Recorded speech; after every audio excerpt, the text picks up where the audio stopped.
misericordia y tu amada, nos basta hoy tu gracia y perdón. Amados hermanos, Dios les bendiga una vez más en este hermoso día. Saludamos afectuosamente y fraternalmente a todos los que nos siguen a través de nuestra página de Facebook de IDP 76 Poniente Puebla, y les saludamos desde este lugar, desde esta bella ciudad de Puebla, juntamente con los hermanos que colaboran conmigo, como son el hermano David Gavito, el hermano Aarón Flores, que son los que me apoyan. Gracias a ellos se hace posible esta edición y esta transmisión. Ellos no salen, pero ya muy pronto los vamos a poner acá. También ellos les mandan un fraternal saludo. Gracias a todos los que siguen nuestra página en el sur de los Estados Unidos, acá en México, en Centroamérica, en Sudamérica, y también a los que nos siguen desde Kenia. Vamos a meditar sobre el tema sed sobrios y velad. Y nuestro texto bíblico lo vamos a encontrar allá en Éxodo capítulo 14 y versículos 5 y 6. Lo que estaremos leyendo es esa ocasión cuando el pueblo de Israel fue liberado por la mano poderosa de nuestro Dios de Egipto, pero que luego de que pasaron varios días, antes de que ellos cruzaran el Mar Rojo, Faraón se arrepintió de haberlos dejado ir y fueron corriendo detrás de ellos con el afán no de matarlos, sino de hacerlos regresar a Egipto para que ellos continuaran en esa esclavitud. Pero vamos a entrar directamente al texto, que dice de la manera siguiente: y fue dado aviso al rey de Egipto que el pueblo huía, y el corazón de Faraón y de sus siervos se volvió contra el pueblo. Y dijeron: ¿cómo hemos hecho esto de haber dejado ir a Israel para que no nos sirva? Y unció su carro y tomó consigo su pueblo. Usaremos este pasaje para ver aquí los tipos que representa el rey Faraón en turno, lo que representa Egipto, lo que representa la esclavitud de los israelitas en ese país, y lo que también representa para nosotros ahora. Y aquí veremos que así como el rey Faraón, después de que Dios mostró, hermanos, todo su gloria y poder ahí en Egipto, y luego Dios sacó con mano fuerte y brazo extendido a su pueblo para llevarlo a la tierra prometida. Pero el texto que leímos dice que cuando pasó, hermano, los funerales de los primogénitos egipcios, que obviamente incluía al hijo de Faraón y todos los primogénitos de los egipcios, después de que les pasó el duelo, el luto, posiblemente los asesores de Faraón le dijeron: ¿sabe qué, rey? O ¿sabe qué, Faraón? Realmente hemos cometido un error. Dice acá: y fue dado aviso al rey de Egipto que el pueblo huía, se refiere al pueblo de Israel, y el corazón de Faraón y de sus siervos se volvió contra el pueblo, y dijeron: ¿cómo hemos hecho esto de haber dejado ir a Israel para que no nos sirva? Y unció su carro y tomó consigo su pueblo, el rey Faraón propiamente, y fue otra vez detrás del pueblo de Israel con el propósito no de aniquilarlos, no de matarlos, sino más bien de hacerlos regresar a Egipto, a aquella dura esclavitud a lo que el pueblo de Israel había estado sometido por muchos años.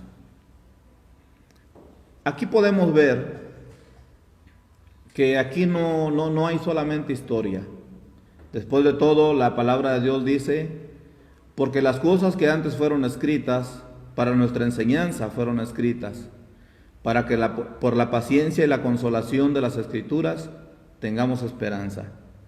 También la palabra de Dios dice que todas las cosas que sucedieron en el Antiguo Testamento y principalmente al pueblo de Israel fueron escritas para nuestra admonición y exhortación. Esto nos da la libertad de poder extraer del Antiguo Testamento hermosas enseñanzas que pueden, hermanos, ahora edificarnos a nosotros que somos parte de la iglesia de Cristo. Bien, aquí podemos nosotros ver que después de que nosotros hemos sido sacados del mundo por el poder y la gracia de Dios, y hemos sido traídos, más bien hemos sido liberados primeramente del pecado, liberados de la esclavitud del pecado, liberados del poder del mundo. Y ahora que el Señor nos ha liberado, nosotros debemos de saber que el enemigo, que Satanás, volverá a intentar ir detrás de nosotros para volvernos a hacernos daño y regresarnos al pecado y regresarnos a la esclavitud en la que antes estábamos a merced de las cosas del mundo. En este texto que hemos leído, Faraón representa al diablo. Faraón representa a Satanás. Egipto y la esclavitud al que estaban sometidos, o a lo que estaban sometidos los israelitas, representa el pecado y el mundo que esclaviza al ser humano. Y el pueblo de Israel, que fue el pueblo liberado, sacado por Dios, representa a todos los cristianos que hoy han sido liberados por el poder del Evangelio y por el poder de Jesucristo, y han sido traídos a su reino admirable, dice la palabra de Dios, que hemos sido también sacados del reino de las tinieblas y traído a la luz admirable de nuestro Señor Jesucristo. Así como Faraón se arrepintió de haber dejado ir libres, para él era un escape. Él decía, bueno, el pueblo de Israel huye, el pueblo de Israel se escapa de nosotros. Pero bien sabemos que la salida del pueblo de Israel de la esclavitud egipcia no fue una huida, no fue un escape, sino fue una liberación obrada por el poder de Dios y por la voluntad de Él. Pero así como Faraón se arrepintió de haber dejado ir libre al pueblo de Israel y fue detrás del pueblo de Israel para volverlos a traer a Egipto, de la misma manera tú debes de saber que Satanás se va a arrepentir luego que tú hayas sido ya rescatado por el poder de Dios, y ya eres rescatado por el poder de Dios y ahora estás en su reino y en su iglesia. Debes de saber que Satanás también después volverá a buscarte, volverá a ir detrás de ti para volverte a hacer que tú regreses al pecado, que tú regreses al mundo, donde la Biblia dice que todo el mundo está bajo el poder del maligno. Así que de la manera como Faraón se arrepintió y fue detrás del pueblo de Israel para volverlo a regresar a Egipto, el diablo querrá ir detrás de nosotros para volverlo a hacer regresar al mundo y al pecado. Ahora bien, vamos a ir a ver un texto que vamos a conectar con el evento que acabamos de escribir, y este texto se encuentra en la primera epístola del apóstol Pedro, capítulo 5 y versículo 8. que dice así: sed sobrios y velad, porque vuestro adversario el diablo, cual león rugiente, anda alrededor buscando a quien devorar. Vamos a basar nuestro mensaje de hoy explicando algunas características, hermanos, de los leones, y que el apóstol Pedro conocía bien este tema y que pues hizo una comparación de las tácticas que va a usar Satanás para hacerle daño a los cristianos, para hacerle daño a los hijos de Dios. Pedro dice en este versículo que el diablo, cual león rugiente, anda alrededor buscando a quien devorar. Aquí la palabra devorar pues se entiende como matar, destruir, hacerle daño. El enemigo nos va a buscar para hacernos regresar al pecado y a la esclavitud del pecado propiamente.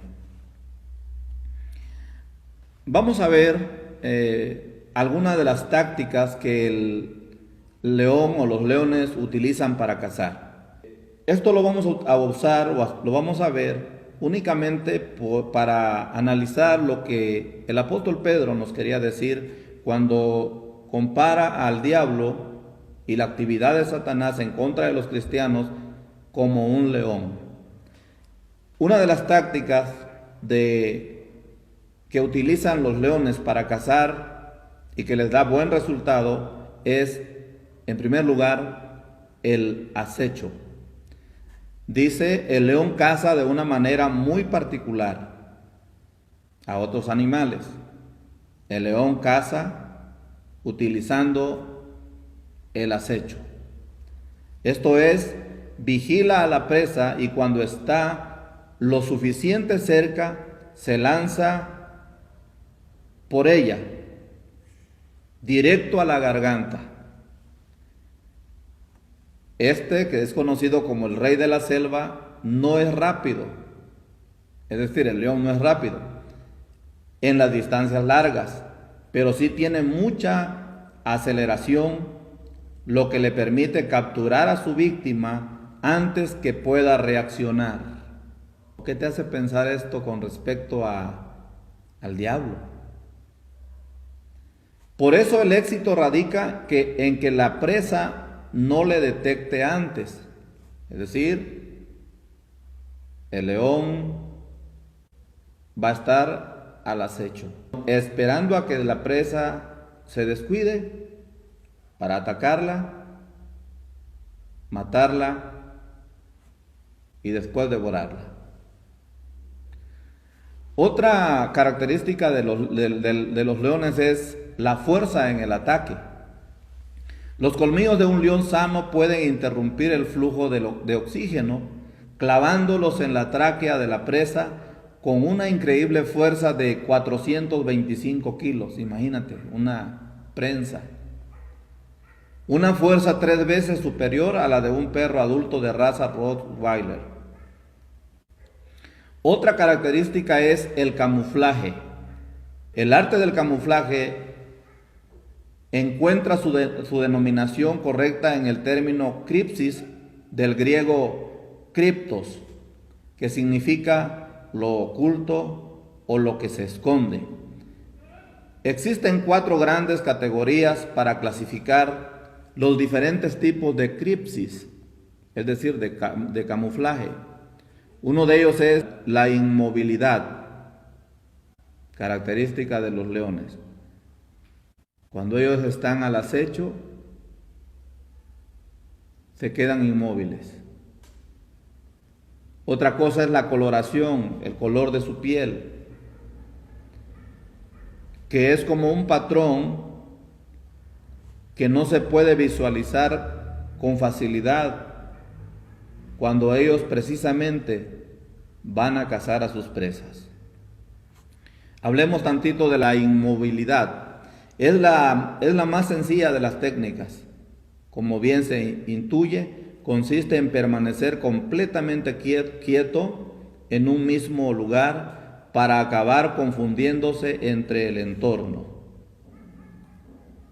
Muy bien, vamos a regresar a la primera característica y de aquí vamos a ir haciendo ciertas aplicaciones. Vamos con la primera, al acecho.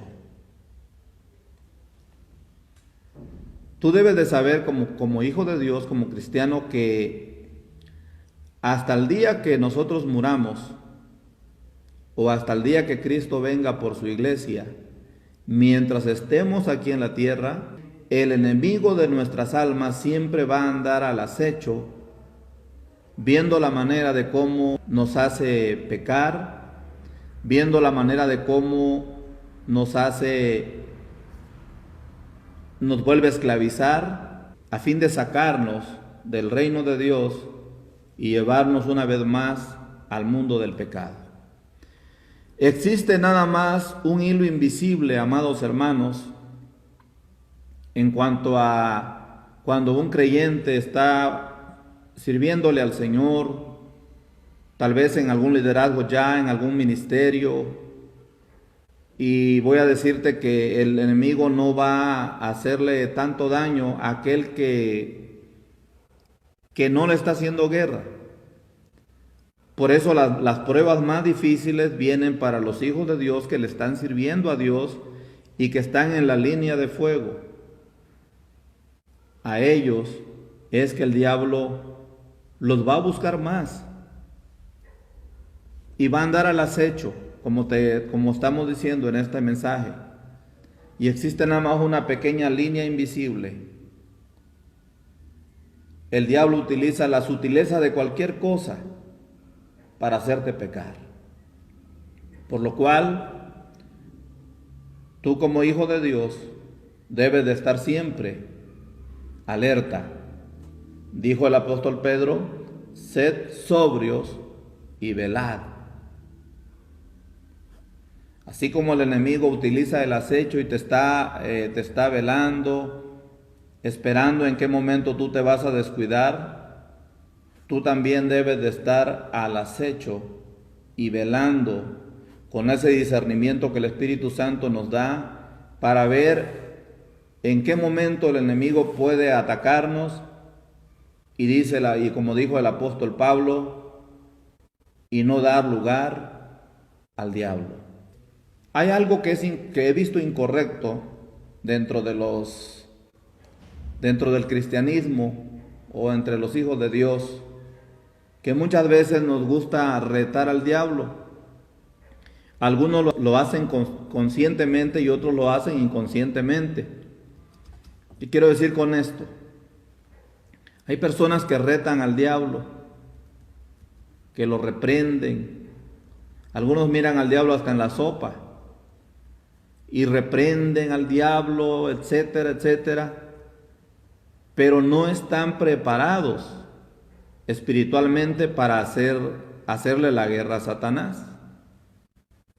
Cuentan que había una hermana que todos los días que se levantaba y empezaba a hacer el aseo en su casa mientras barría, ella le gustaba entonar coros y cantos que de alguna manera retaban a Satanás. Ella cantaba 1, 2 y 3, Satán no tiene poder. 4, 5 y 6, lo tengo bajo los pies. Y dice que al poco tiempo esta hermana pues se descuidó, cayó en pecado y el diablo la devoró, metafóricamente hablando. Hay otro canto también que le han arreglado la letra, pero pues yo creo que con arreglarle la letra a los cantos no se soluciona nada. Ese canto es machácalo, machácalo. Ese canto dice a la letra, para machacarle la cabeza al diablo se necesita el poder de Dios. Machácalo, machácalo, machácalo con su poder. Hay muchos que entonan este canto, pero no se congregan regularmente, no leen la Biblia, no oran, no ayunan, casi ya ni son cristianos, pero les gusta cantar estos cantos, escucharlos en sus casas. Y es una manera como el que hace esto, es una manera de estar desafiando, de estar retando al diablo. El Señor lo reprenda. Yo creo que esto no se debe de hacer ni cuando el creyente está buscando de Dios, y mucho menos cuando no estamos buscando de Dios. El Señor nunca retó a Satanás. Él nunca lo anduvo buscando para desafiarlo, para retarlo. Cuando el Señor Jesucristo se enfrentó a endemoniados y los liberó, Él de ninguna manera anduvo retando a Satanás. Bien, el acecho, su fuerza de ataque, como estamos diciendo, si tú no estás preparado, si tú no estás buscando de Dios, no vas a soportar un ataque del enemigo. Propiamente podemos decir aquí que el diablo no es como lo pintan en el cartoncito de la lotería, con cuernos, con una cola y con un tridente en la mano. El diablo es un espíritu que comanda a los demonios, pero que utiliza cualquier descuido de los cristianos, o se aprovecha de cualquier descuido de los cristianos para hacerles daño. Por eso cuando uno empieza en el Señor, dice uno, bueno, pero ¿por qué el hermano cayó en pecado? ¿Por qué el hermano cayó en adulterio? ¿Por qué el hermano cayó en fornicación? ¿Por qué ya se deshizo ese matrimonio? ¿Por qué pasan tantas cosas? ¿Por qué hay tantas deserciones dentro de las filas del pueblo de Dios? Simple y sencillamente es porque han descuidado sus vidas. Y no importa los años que lleves en la iglesia, el enemigo siempre te estará buscando para atacarte y volverte a regresar al pecado. Su fuerza del ataque. Sabemos que el enemigo, a diferencia del león, el enemigo está derrotado. Cristo lo derrotó en la cruz del Calvario. Pero mira, a pesar de que el enemigo está derrotado y fue derrotado por Cristo en la cruz del Calvario en su muerte, hay muchas personas que están esclavizadas en el pecado. Eso no se necesita mucha sabiduría para verlo. Lo vemos en el diario vivir de la vida y lo vemos a través de la sociedad, cómo está desintegrada la sociedad en el pecado. Ahora bien, no debemos ignorar el ataque de Satanás, la fuerza de su ataque. Y sabemos que está derrotado. Pero ese poder no se hace tuyo a menos que tú estés buscando de Dios y estés viviendo tu vida en completa santidad delante de Él. No debemos de retarlo, no debemos de desafiarlo, ni nos debemos de exponer al pecado de ninguna manera. Y peor, si no estamos o hemos dejado de buscar a Dios como debe de ser. Porque su fuerza de ataque nadie la va a poder resistir a menos que estemos revestidos de toda la armadura de Dios, como dice la palabra, y de esa manera nosotros podamos apagar todos los dardos encendidos del maligno. Camuflaje. El enemigo utiliza sus planes más sutiles. Él sabe cómo engañar a los cristianos que tal vez empiezan a caminar en el Señor. Para ello el enemigo utilizará un tipo de ataque, un tipo de engaño, un tipo de camuflaje. Para los que van, digamos, que tienen más tiempo de estar en las cosas de Dios, utilizará otro tipo de ataque. Y para los más maduros en el Señor, el enemigo utilizará otro tipo de engaño. Y el camuflaje. Las personas más maduras en el Señor debemos de tener el discernimiento que el enemigo puede venir de varias formas. Para lo cual usted tiene que tener el discernimiento de saber cuándo te está sucediendo algo de manera natural, cuándo te está sucediendo algo que quiere traerle daño a tu vida espiritual, a tu matrimonio. Pero también debes de tener el discernimiento para saber y conocer cuando es el enemigo el que viene contra tu vida.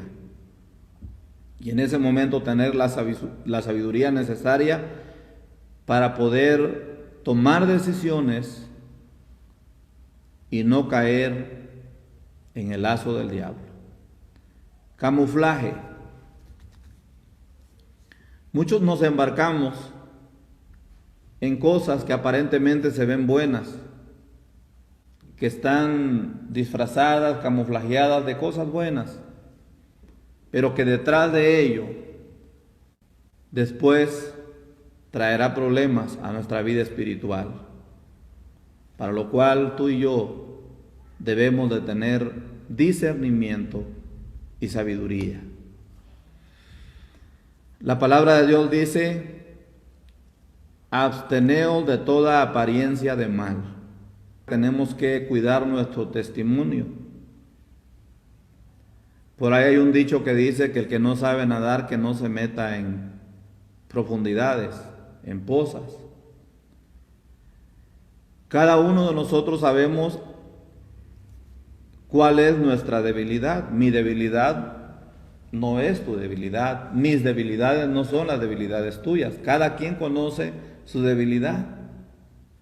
Y al tú conocer tu debilidad, sabes hasta dónde tú puedes mantenerte en obediencia a Dios y en dónde ya estás pisando en un terreno peligroso y dinamitado, donde el enemigo camuflajeado te puede agarrar, te puede tomar y puede matarte, espiritualmente hablando. Podemos hablar, hermanos, de la juventud cristiana, de la juventud de nuestras iglesias. Muchas veces pasan cosas incorrectas, se cae en fornicación, porque se pasa mucho tiempo a solas, dando lugar a la carne y por supuesto dando lugar al diablo. Ninguno de los jóvenes que tal vez mantienen un noviazgo y que han caído en fornicación, ni siquiera se imaginaron estar en una situación así, pero se expusieron, dieron lugar al diablo, dieron lugar a la carne y cayeron. Es ahí donde tú tienes que aprender los camuflajes del pecado. Y detrás de esos camuflajes definitivamente está la operación y las tácticas de Satanás para hacer que volvamos a pecar. Para concluir, quiero recordarte este texto. Sed sobrios, dijo el apóstol Pedro, y velad. La palabra velad se encuentra muchas veces en el Nuevo Testamento. Jesús dijo: velad porque no sabéis la hora. Jesús dijo: velad para que no entréis en tentación. Pero aquí el apóstol Pedro dice: velad, porque vuestro adversario, el diablo, como un león rugiente anda alrededor de ti y alrededor del pueblo de Dios, alrededor de la iglesia, buscando a quien devorar. El enemigo no está contento de que tú le dejaras de servir. El enemigo no está feliz de que Cristo haya liberado a muchas personas y ahora le sirven al Señor y ya no le sirven a Él. Él no está contento con esto, por lo cual vendrá detrás de ti, de la misma manera como Faraón, después de haber dejado ir al pueblo de Israel, se arrepintió de haberlo dejado ir y fue detrás del pueblo de Israel, y de no haber sido por la poderosa mano de Dios, que milagrosamente partió el mar rojo y los israelitas pudieron pasar, y después ellos fueron destruidos. El ejército de Faraón fue destruido en el mar rojo. Imagínate qué hubiera sido del pueblo de Israel. De la misma manera, el enemigo tratará de buscarte de muchas maneras, utilizando todas sus tácticas y todas sus astucias para hacerte regresar una vez más a la esclavitud del pecado. Que Dios bendiga tu vida a medida que tú sigues cuidándote, y esperamos que el mensaje de este día también sea de bendición para tu vida. Que Dios te bendiga y nos vemos en una próxima oportunidad.